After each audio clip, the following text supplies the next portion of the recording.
It's a cool place. Indeed, and we're live too. And the Ocean Deck is we're talking about Daytona off the record, and Ocean Deck is still there, believe it or not. So Is it? yeah, That's it's good cool. stuff. Yeah, Yeah, it's a great place. indeed, I saw a show there, Mickey Avalon and Simon Rex. They were dirt nasty, and it was Really? good times. Yeah, That's cool. indeed. But yeah, this is Saturday Night Cenobites, and it's me interviewing filmmakers, and what we're doing is we're raising funds and earning subscribers to filmmakers. But for this one, we're raising funds for the Corazon Cinema and Cafe in St. Augustine and the Sunray Cinema in Jacksonville. The links are below. And on the bottom there is all of Luke's information. So like his page on Facebook, subscribe to his channel on YouTube, and all that good stuff. But yeah, I'm Sreth, the host, and tonight's guest is Luke, and we're going to be going through his film work. So, welcome, Luke. How are you? I'm good. I'm good. Thanks for having me. How you doing? Fantastic. Thank you. Yeah. Thanks for being here. Yeah. Yeah. The first short that you ever did was a high school project called "A True Phenomenon: The Hunt for Miss Coachhaver," I believe. Mm-hmm. What was the stories behind that? Um. So that was a high school project, like you said. Uh, Before that, I was doing some plays. I was doing plays in high school with my friends and everything, and we joined a film studies class one year because they were offering it. It was new, and we were big. I was a big movie guy, so I took it. And the end of the year project was a documentary. It's supposed to be 5 minutes, and Frankie Aragon, who ended up like kind of founding our film production, him and I, our little company, him and I turned in 15-minute projects. It was supposed to be 5, but we overshot it. But ours was basically Humphrey Miss Coachhaver. She's an English teacher, a real person at Central High School, and it was I pitched it. We had to pitch it first. I pitched it as basically some guys, trying to research her and her background and all that. But the way it was made was kind of this guy and a field guy out in the middle of nowhere in the snow, like looking for this elusive teacher, and hearing all these. She's kind of like a legend, you know what I mean? It's sarcastic, it's tongue in cheek, you know what I mean? But that was when I first did it and had fun with it and realized that it was fun. Toyed with the editing and learned that process a little bit more. But it did well. It was way different than everybody else's, that's for sure. So that was cool. That was kind of like, that kind of hooked me a little bit. Indeed. I didn't know you went to Central. I went to Centennial, so I guess we're rivals, Yeah, crosstown rivals. yeah. Oh man, I missed I the know a bell couple game. people. I'm sorry. I missed the bell game. So Yeah, I know. Yeah, we didn't have the bell when I was there. I think we had it my freshman year and lost it. I think. I don't think we got it back. I could be wrong, but I don't remember having it when I was there. But that was fun. The bell game was always a good time. always, yep. Yeah, that's cool. That's Centennial. I know some Yeah, people from Centennial. I got some friends from there, believe it or not. So good you know, stuff. it's Class of it's possible. Yeah. class of 2001 for me. How about you? Oh, 06. Oh wow, Yeah, oh 5 years 06. later. Good Yeah, stuff. yeah. It feels like So a long time ago, though. most definitely, we're old. Yeah, So I know. Unfortunately, I'm getting old. I know. It's true. so you also worked on the short film Snow. What was that all about? Snow is something that Frankie and I did out of high school. It's something I wrote, I put together. We just did it for ourselves, you know. Yeah, I don't know, you probably know, but like one of the things we run into is copywritten music, and that's a big thing, For Snow, it was for us, so I could put whatever music I wanted into it, you know what I mean? And that's why nobody's really seen it, because we're not getting in trouble. But Snow was cool. It was just a project that Frankie and I worked on our own time, and the characters in it, we actually revisited one of the characters later. It was like a spin-off for a different movie we did later on down the line. Excuse me, but it's kind of like a thriller. That movie I really like toyed with editing again, try to because I edited everything that I wrote and directed. I edited it also, but that's the first movie where I was toying with editing and truly trying to work, kind of figure it out and stuff. But Frankie is Frankie. It's Frankie's show basically, and I play a supporting character in it, who the spinoff was based on later on. But it was a good time, man. But honestly, we were out, in the nature center, and the character's in a trunk tied up and beaten, and he escapes the trunk and he takes off running, and it's me, and Frankie's chasing with the tire iron, we did all this, and these cars are kind of driving by looking, what the hell are they doing, but that was, that's part of it. I'm sure you run into that too, Oh yeah, those That's copyright things. yeah, people come up and stop us and like, what are you guys doing, but that was funny. That was a good time. The thing I love about Pueblo is like you don't need a permit; you can just go guerrilla style and just shoot. Pretty much. It's fantastic. And they're building a film scene there now, so which is like needed. So it's great with the water tower folks. So yeah, I know it's cool. And honestly, like when we were starting it out of high school, and Frankie and I were doing snow, and then we did some other stuff, but it's kind of hard to find some people to be involved. They were involved in that kind of thing. You know what I mean? It was it's just like a little club, and you meet somebody who's into that stuff. Like, oh yeah, and then it's like it's refreshing, because me, I kind of am embarrassed. I'm real shy, so I'm like, I don't like to tell people I do this right off the bat. Even like this is kind of out of my comfort zone, but but it's cool because, like you said, you see a lot more of it now. It's changing. I see a lot more, and it's nice. It's refreshing. Indeed. Like I probably like reach out to like all like the PCC and the CSU Pueblo folks, like the mass comm department, because there's like filmmakers in there and they're hungry. So it's like you can also reach out to the theater and get some actors and actresses in there. So that's true. Stuff. But I was always, like I said, I'm shy, so I just figured we just do it ourselves. I got Frankie. I got my, he was my go-to. You know what I mean?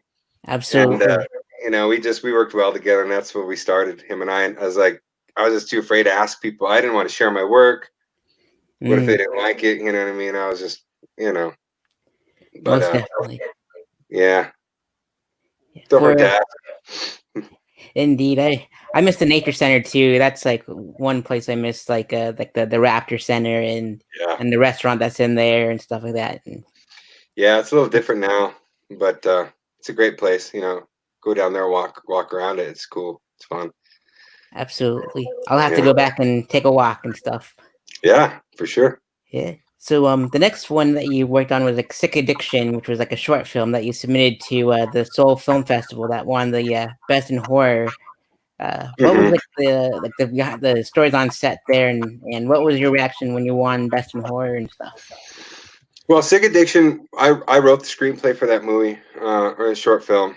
Frankie actually directed that one. But it was when we started, we named our company Universal Poop.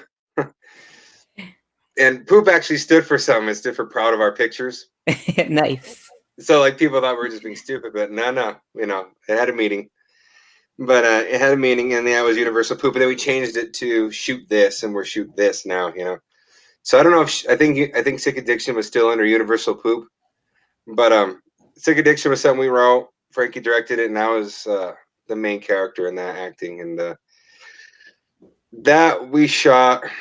Let's see, that was Seoul Film Festival. That was a little festival. I couldn't tell you where they had it. I want to say maybe, I can't remember, man. I'm sorry, but that was, I don't know. It was cool. We shot a PCC. He mentioned PCC. We shot some of it there, and some of it in my stepdad's old dirty shed. The shed had a lot of character. And the guy's like a mass murderer, basically. The character I play, and he is tied up. He's got Frankie's character tied up in the dirty shed, and it was my first kind of dive into the horror genre. And to be honest with you, I wouldn't quite call it a horror film. I mean, it I guess technically it could be, but to me, it's not. It's more of a thriller. You know what I mean? I don't think really considered a horror movie. I don't know what Frankie would say to that, but it was a short thing. It was a short thing, like one main character, a couple of victims. You know what I mean? And yeah, I won Best of Horror. That was exciting. To be fair though, there wasn't too much competition there. I think maybe there's like two other horror films, maybe. And they voted us Best Horror Film. So that was cool. That was kind of first taste of I don't want to say victory, but it felt good to win something. It means people liked it. So that was cool. Absolutely. It was exciting. I used to have a podcast, and the name of it was Pueblo's Independent Multimedia Podcast. But if you look at the acronym, it was PIMP. So it was, Oh yeah, nice. yeah, Yeah. See, I like that kind of stuff. You know what I mean? It's yeah, funny. good And then stuff. also hearing it like at the festivals and stuff, and they're like, next from Universal Poop, we got.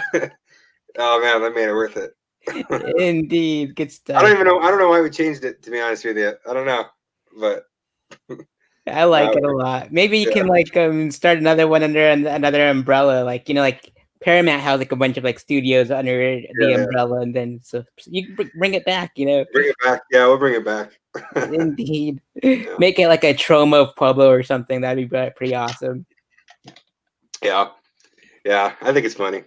Me too. So you did. You also participated in the 24-hour film festival with Butter Knives and Guns. What year was that, and what was that like? I couldn't tell you the year. It's been a while. Um, that was rough, man. 24-hour film festival. So there's rules. They send you. You go pick up your packet of rules. And it's something like you have to have this certain line in the script spoken. Whatever the line may be. You have to shoot. For ours, it was shoot a scene under a bridge. I think that's just to like show that we, put it all together right then in that 24 hours.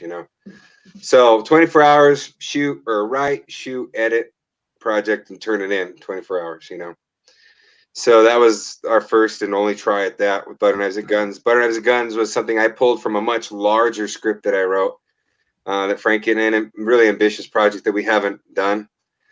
Still got the script, but I took a piece of that out of there. I don't want to say I cheated, but you know what I mean? It was kind of like, I want to take these guys that we already kind of explored a little bit and try to do a little, branch it out of the big project. And that's what we did. And that's what started. We have this inside joke with our movies. We had this friend, his name was Chris Jones. And one of the lines in Butter Knives and Guns is they're brothers. And the brother tells the other brother, no, fuck you, Chris Jones. He tells him, and he calls him by his first and last name. And that threw everybody off. They're like, but they laughed at it. So after that, I try to work Chris Jones in everywhere in our movies after that, like the name, you know what I mean? Name a character Chris Jones. And I don't know. It's just something that I did for my own sick amusement. You know what I mean? But it, they showed it at the art center here, Sangre de Cristo Art Center. And it was like F word after F word after F word. You know what I mean? Because they're scumbags, they're criminals, and the dialogue was just full of F words. And they showed it in the audience. It ended, and it was just silence. It was like, and we were like, yeah, they didn't know, because the movie's about these guys who go to Vegas to cut off this guy's dick to get back at them for what they did to the guy's uncle, or I forget, or his dad. I don't know. Basically, one of the lines is, "So we're going to Vegas to cut off some dicks." That's kind of the premise of the movie. I wouldn't say the whole thing, but might have rubbed people the wrong way a little bit. But we're edgy, man. You got to be edgy, right? Indeed, capture their attention and hang on to it. Yeah, exactly. Yeah, but needless to say, they didn't win shit. They didn't win jack. So, whatever, we tried. Indeed, with the Chris Jones thing, it reminds me of like Stan Lee and Alfred Hitchcock in their movies. With their cameos. So good stuff, indeed. Yeah, and same thing with like trying to work in, like I was trying to do like little cameos here and there. The Alfred Hitchcock thing.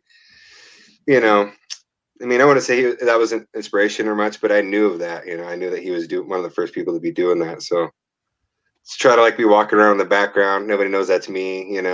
Scorsese did it in Taxi Driver. You could see him. He's sitting on the ledge there when Betsy walks by. He's in the background. He's just sitting there. That kind of crap is cool, I think. I think so too. Yeah. So you also did for the Spring Fling Film Festival. You won Best Screenplay and Best of Festival and Best Actor for Frankie in Mr. Dragon Shirt and Mr. Fire Shirt Fight to the Death.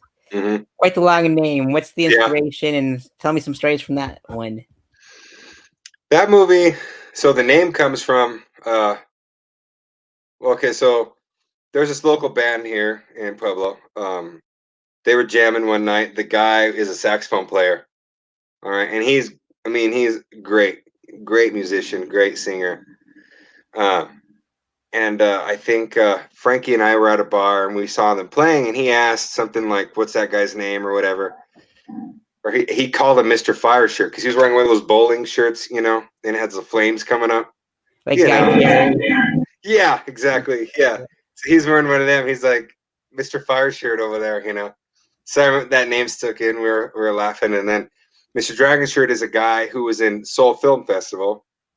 He submitted a movie, and in the movie, he was actually in the horror genre with us. He was there in a shirt that had like the dragon, like the dragon design on it, a bowling shirt, silk shirt. You know what I mean? So we're like, that's Mr. Dragon Shirt. We just called him that. His name.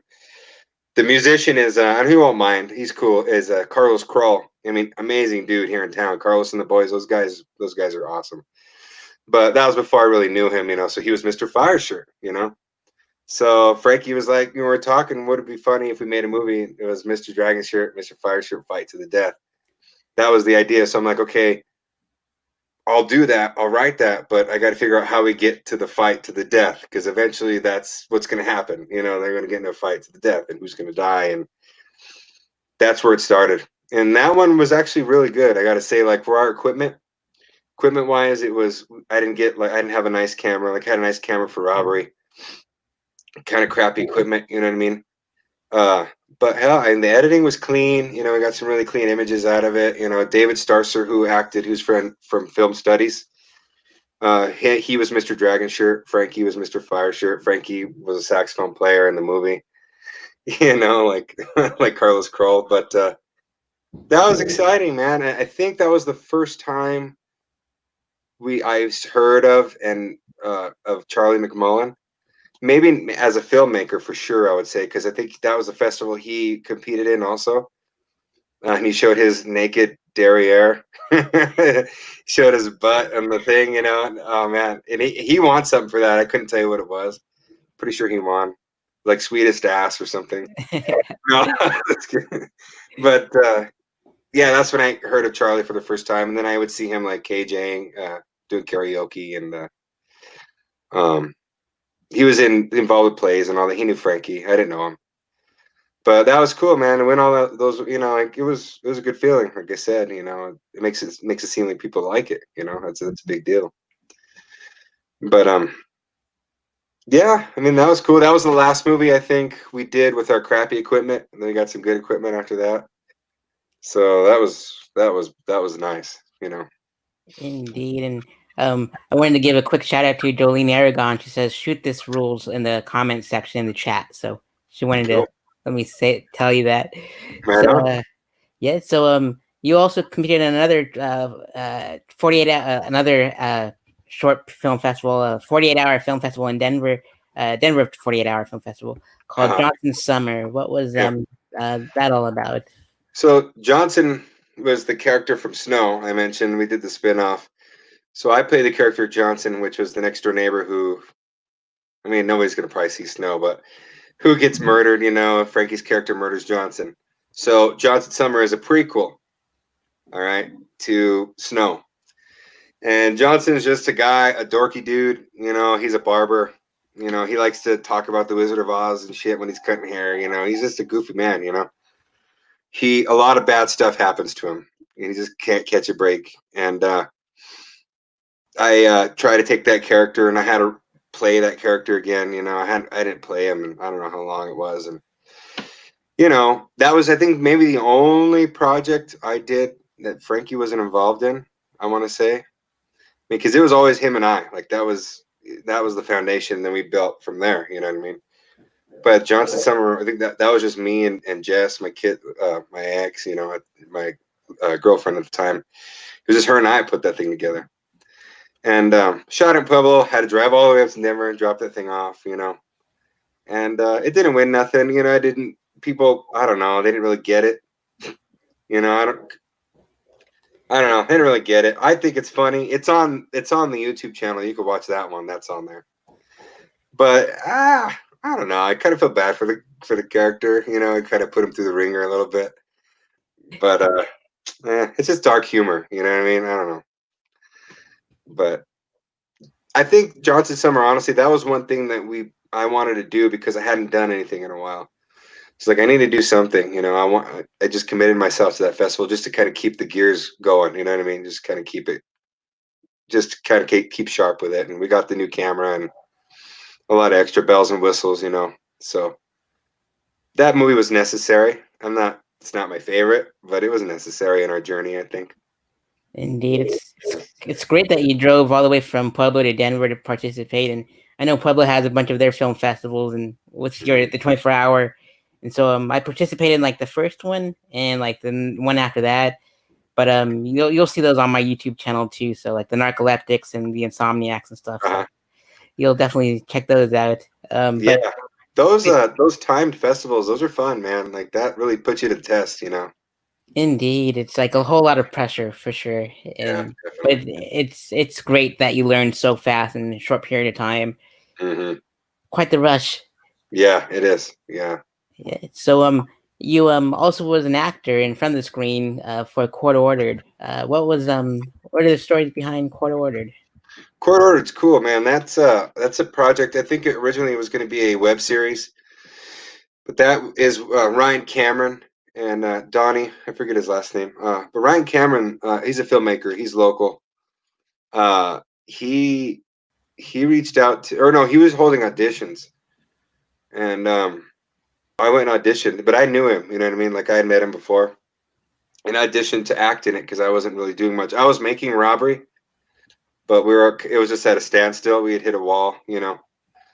So I went to go act in this thing because I knew the guy, you know, and I thought, and I kind of made a deal with him, you know, like, you know, I was doing the movie, and then I said, you know, maybe you can help me in my movie. I was currently doing Simple Little Robbery. Maybe you can help me with some equipment, some manpower, you know what I mean? And so, you know, he did. He came through, but A Court Ordered was cool, man. It's a comedy. It's a funny take on like these guys like are all like kind of on probation of sorts, and it's kind of like finding the humor and all that. And uh, I played a guy who got in a wreck, drunk, and you know have to go to the meetings, and I have a big monologue in the meeting, and that was fun, man, because that was a lot of people, a big cast, and that was quite an ambitious project on their part, you know. And they finished it, man. It turned out pretty good. It's funny. I'm really proud to be a part of that because, like I said, it's different. You could just show up, you know, with your script and your character, and you know, you put the work in that, and don't have to worry about lights and camera and angles and all that crap. You just worry about you know, the acting. So, I mean, like I said, I started out acting in high school and plays, so it was nice to just do that. You know what I mean? I hadn't just acted in a long time, so it was cool. It was a fun thing. It was a fun thing to do. Indeed. I think I remember watching it somewhere, but I remember Court Ordered. So yeah, good stuff. Yeah, they showed it downtown. It used to be the Cock and Bull, Hmm.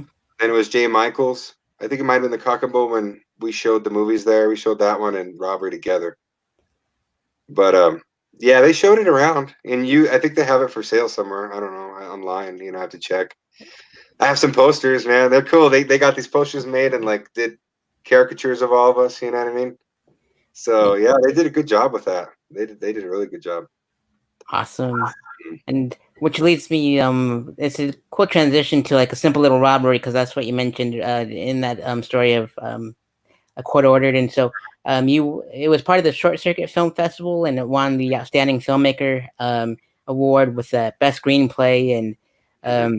and the Peak Film Forum Show Us Your Shorts Audience Choice Award. And Hmm. it was also an entry to the Bliss Fest Film Festival entry to the festival. Hmm. What was the stories behind the Simple Little Robbery? I love seeing my fellow comedian friends in there, so it's good stuff. Yeah, that was quite the adventure, man. That is, I mean, I'm most proud of that project. You know, it just turned out almost exactly like I wanted it to be honest with you. Um, I wanted to do something with like the crime genre, subgenre, whatever. Because you know, like when I watched Goodfellas when I was young, watched that movie, and that's when I knew that I wanted to make movies. some sort. I knew that I loved him after that. And I said, he does everything about the movies. I wanted to do something. So I don't know, like I always wanted to do something to do with the crime thing, and I figured, you know, I, I don't know, like I can't tell you why I decided to do it like in the church setting, because the movie's about like a guy, like a gangster from the East Coast posing as a priest and using the church as a kind of like a money laundering thing. And one guy knows about it who's in prison. And I think you talked to Charlie about it, but he gets out of prison, talks to his buddies, his old crew, and they get together and decide to rob him. That's what it's about basically. And I wanted to do a movie in black and white. I wanted to do a crime movie, and I wanted really to work with people I'd never worked before. And I knew I needed good actors. The script was good, but in order for it to really be good, and I needed really good actors, because I wrote the characters. That movie is character driven, if you ask me. Like I set out wanting to write fun characters and see people have fun playing the characters. You know what I mean? So like Frankie, Old Faithful, main guy, he had his part. I wrote his part specifically for Frankie. And the other parts, there was the guy who's in prison, Larry. He's comes out. He's the drunk. He's just like a major rager drinker, and he's the one with the idea. Hits up Frankie's roommate, played by Key Deke, who's his kid from Springs. Never met the kid. I needed to figure out who's going to play Larry and who's going to play the priest. And the priest is actually really two characters, because he's the priest. Yeah, but then, when later on in the movie, you find out, he's a bad guy. He's a gangster. Then, we see him as the gangster. So he switches, he plays two parts. So I'm like, I have no idea who's going to play these parts. We shot the whole robbery scene with me and Frankie as the robbers, which we scrapped totally later on down the line. But Frankie actually said, "What about John Brown and Charlie McMullen?" And I knew of them, obviously. Like I said, I knew Charlie. John Brown, I met him briefly. It wasn't a very good first meet with him. I don't know. John, right? Yep. So yeah, like when I first met him, he came off a little intimidating, and I was like, he mentioned John Brown. I was like, nah, I don't want to work with that guy. No. You know what I mean? But I sucked it up. And he hit him up, Frankie. We had a meeting, and I showed him the script. I was all nervous. I was like, "Yeah, and you'd play Larry, and if you want to play the priest, that'd be cool, man. Let me know." And they were on board, man. And to be honest with you, the fact that they're comedians, I was thinking, like, I just see them. I've seen them perform before, and I knew that they acted on the theater, and I knew they can act, and and like once they started acting, we started doing it. They all had such good chemistry together, and it was just like smooth sailing, man. Those guys killed it. They absolutely killed it. Charlie is pretty much a genius, if you ask me. That guy, him and I mean, he knows movies. That guy knows movies. Frankie knows movies. John is a hell of a performer, and Key's an actor. Key was the newcomer base. Well, they kind of all were, but Key was from Springs. He auditioned online through Skype. He sent in a video of him reading the script, a scene from the script. And I just freaked out. I was like, "That's him, man. That's Teddy. That's the guy." I told Frankie I found Teddy. But man, that was a project. We got a local church to let us shoot the church scenes there. So like they're in their masks, and their fake guns, and running down the hallway in the church buildings, and they just got used to seeing us there. The church people, they just knew we were there to shoot. They're like, "Oh, there they are again." But that took forever to shoot. Forever. We finished it, man, and it came out really good. Like I said, almost pretty much like I wanted. And them guys just killed it. Indeed. And Jolene said, "Sick addiction changed my life." She said, Sick addiction. "Yeah." Hopefully for the better.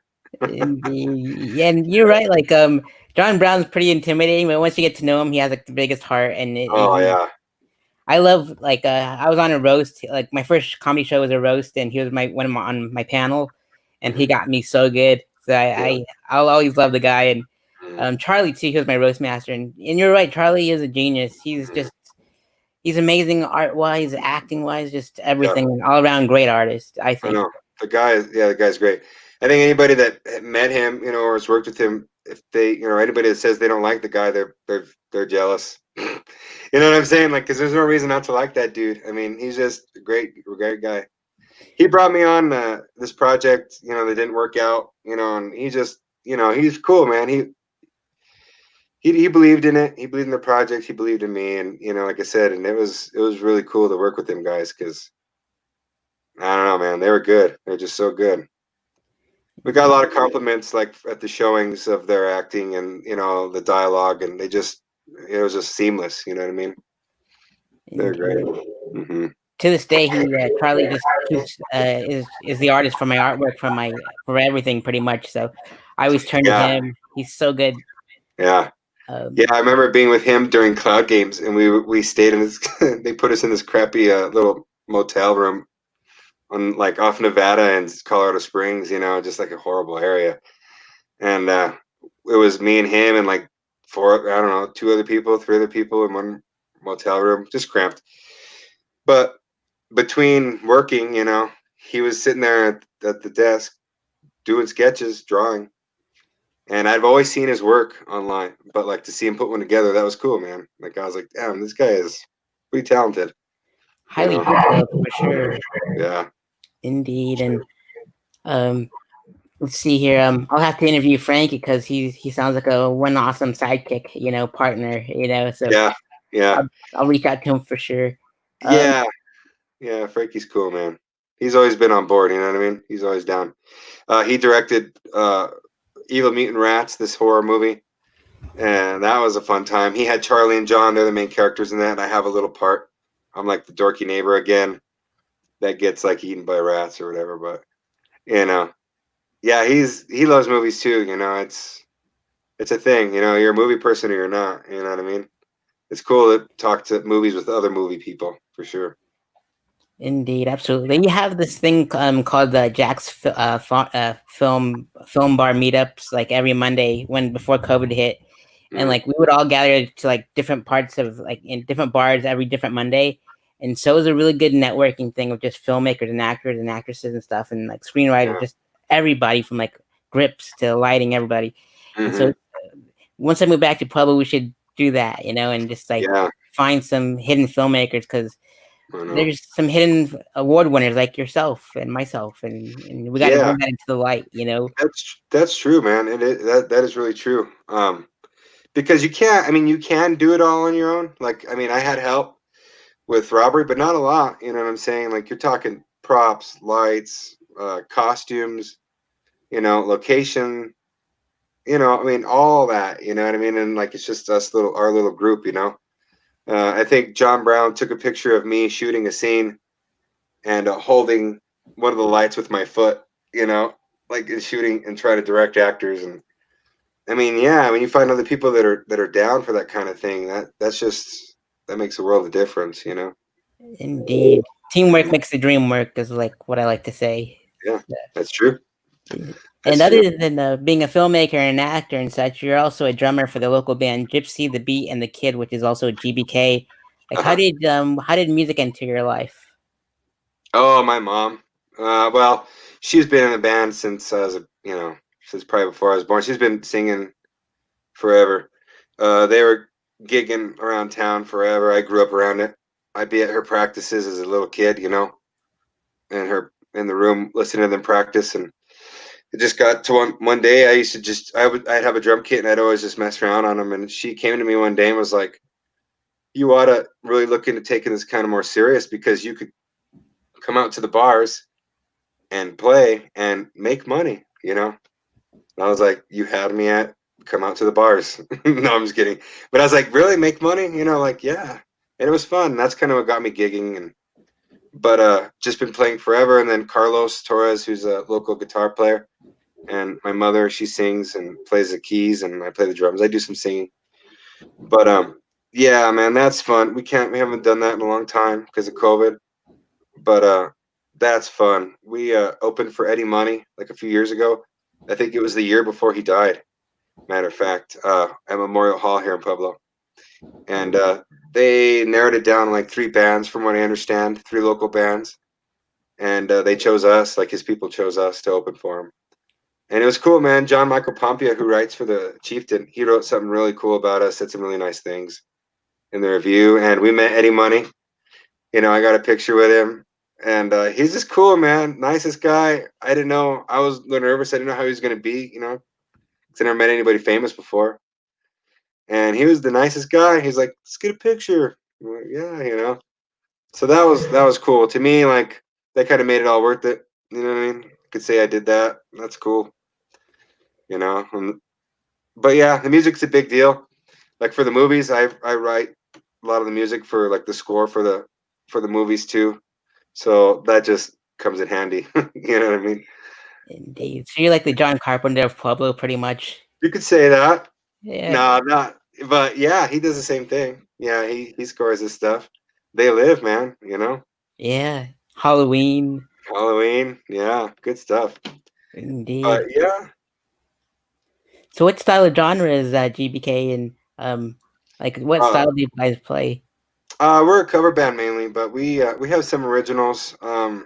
We cover like classic rock and we do some country. We try to do a mix, because like we play a lot of different places in town, and it helps because you'll have people who want to hear this, and then somebody will come up and request, country or whatever it may be, and we'll be able to do it. For the most part, we'll pull it off. You know what I mean? If we fake it, if we have to, but we get it as close as possible, and that was our thing. Try to get a big mix.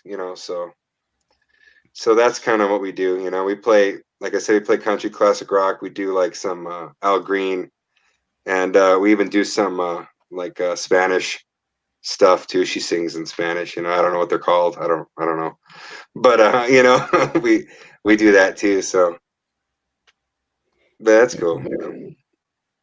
Absolutely. And plus, like a lot of the venues in Pueblo just require people to play like 3 hours, and there's a lot of folks don't have 3 hours of original work, so you gotta squeeze in some covers and stuff. And Yeah, for sure. Yeah, covers is a big thing. But it is nice to hear originals, for sure. And we've had some, and we've recorded some. They've recorded some. Uh, my mother and Carlos, guitar player. But man, we're just waiting to get back out there. You know, indeed, hopefully, hopefully sometime soon. I don't know. it's good to know that you guys play originals too, because like that's what all my fest is about, just like finding all the local bands that play original stuff. And so now that I know you guys play original stuff, I'll try and squeeze you in next year, because like we're fully stacked this year. Hmm. And depending on COVID and like the social distancing and stuff, we might either have to go uh like live streaming, and I don't want to do that because I just miss being in the live scene really like a lot. So there's nothing like it. But I know. And then like my mother and Gyps, my mom and Carlos did some things online. Put some video together of them doing some songs, and I tried to get me to do it, and I didn't do it. I don't know. To me, they'll probably say I'm full of shit, but my look on that is like, it's live music. I want to keep it live. That one performance is unique. There's not going to be another performance like that. You know what I mean? So if you're out there and you catch that, that's the beauty of it. That's what's cool about it, if you ask me. But like the whole online thing, like they can go on there and watch it again. I don't know. Like, I don't know. I don't think I'm that cool. I can't. I don't know. I didn't really want to do it, but they did it, and it was fine. It was great. But yeah. I'll wait till we can go do it live. indeed, it's like lightning in a bottle, pretty much. And Exactly, man. That's what I tell people. That's exactly it. Hmm. yep, and that's what I love being like a concert journalist, was seeing like live shows, and just like, because like you said, you're never gonna see it like again. Hmm. It's just gonna be like once in a lifetime. And Hmm. yep, kind of like what Guns N' Roses, not in this lifetime tour, and stuff like Hmm. that. I got to see them in Orlando. That was pretty rad. Cool. Yeah. And I remember you were telling me about your Florida experiences. Good Uh-huh. stuff, indeed. Yeah. Oh man. Yeah. I know. I didn't get to see any shows in Florida, but I've been in my fair share. Saw some acts. Like won't be able to see again. So I'm pretty lucky. But I think, that's my thing. I miss concerts, man. I would have gone to a couple by now, had they not been canceled. But I miss that, I miss that big time. It's good for the soul, indeed. For sure, for sure. Indeed. So, any final shout outs you'd like to give, and anything you'd like to cover? Did we cover all the bases? Yeah, for the most part. Yeah, like I said, I don't know, man. I get shy, and like I talk about the movie thing, like I try to talk about it to people, and I don't know, unless it's I know that they're into movies, I kind of feel like they don't know what I'm talking about, or I just kind of like I'm boring them. So it's nice to be able to come on here, and like kind of talk about it with you. But no, man, just shout out to everybody out there, for the 4th of July. Hope everybody's safe and having a good time. I miss my buddies. I miss my film buddies. I miss Charlie and John and Key and Frankie, and I haven't seen them guys in a while. I have written some stuff. There's some stuff that's written now. I actually kind of pitched a project to John Brown not that long ago about a part I wanted him to play, and it's kind of like my homage to like local bands, and like kind of that experience. And like I wrote him a part of like kind of a local musician, and I've been toying with that idea, and he's all for it. But it's just a matter of getting everybody together again, And Frankie and I have toyed with going back to the horror genre again, and we've talked about that, and that might happen here soon. But man, I want to do. We'll get something here started again too. I miss it. It's been too long. I laugh because it seems like every 3 years, that's when like something else, like we put something else out. Like it shouldn't take that long, but unfortunately, that's just how it goes sometimes. Indeed, most definitely. Mhm. So, everyone that's watching and that's watching right now and later on, feel free to like their shoot this on Facebook. It's scrolling on the bottom. Subscribe to our channels, and we'll subscribe back. And we're raising funds for the Corazon Cinema and Cafe and the Sunray Cinema during the COVID crisis, the pandemic, if you will, because a lot of their staff is out of work and not a lot of people can go to the theaters anymore. But yeah, thank you so much for being part of Saturday Night Cenobites, Luke, Sure. we'll have to reach out to Frankie and see what other awards you guys Yeah. won. So Oh, or if I forgot project, I don't know, man. Like it seems like, yeah, I don't know. I was sitting there trying to remember it all, and he's got a better memory than me. It seems like with that kind of stuff. But yeah, be good to check in with him, see how he's doing. But hey, I indeed. appreciate this, man. This was a good time. I appreciate it, really. I appreciate you. Thank you for taking time out to do this. It means a lot, and I'm looking forward to catching up on all your other films. When I get back into town, we'll have to have like a film fest with all our movies. That'd be pretty Yeah, awesome. for sure. Yeah, we'll have to get together for sure. Good times. Yeah, Thank you so cool. much, Luke, and I will thank you for tuning in to Saturday Night Cenobites, and we'll see you next week. And hopefully we'll get Frankie into this fun house, if you will. And Sounds good, man. thanks to Jolene for watching and interacting with the chat with us too. It's awesome of you. Mhm. Good stuff. And Right on. thank you and good night. Happy Good night. 4th, by the way. Yeah, you too. Happy 4th, everyone. Awesome. All right. Cool, dude.